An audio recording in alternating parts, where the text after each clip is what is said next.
বাবু অসুস্থ, কিডনির সমস্যা, ভর্তির প্রয়োজন।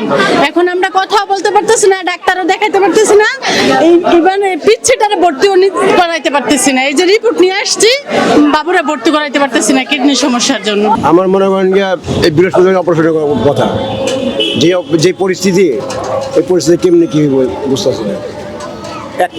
এক মাস হয়, প্রায় 1 মাস 10 দিন আমি হাসপাতালে ঘুরি, নার্সই তো পাইলে, ডাক্তার তো দূরের কথা। এখন ডাক্তার দেখাতে হবে, ডাক্তাররা খুলবে, কারণ আমরা তো আর ক্যামসাম করি নাই, তাহলে আমরা কেন ভোগান্তিতে ভুগবো? আমরা তো দোষ করি নাই, বিনা দোষে আমরা কেন দোষী হব? আমাদের কেন ভোগান্তি হবে? যারা দোষ করছে তাদেরকে বলুক, আমাদেরকে বলবো কেন? অসুস্থ দেখাতে আসছিলাম, তো টিকিট কাউন্টার এগুলো বন্ধ, ডাক্তারও নেই, তারা মিটিং এ আছে নাকি কি জানি না, তারা বলতেছে এখানে ডাক্তার নেই, তো আইসা আবার ফিরে যেতে হইতেছে। আসছি, এখন বাচ্চাদেরকে চিকিৎসাও দিতে পারতেছি না, এটা তো আমাদের জন্য একটু কষ্টকর হইতেছে না? এত দূর থেকে আসছি, চিকিৎসাটাও দিতে পারতেছি না, বাচ্চারাও অসুস্থ।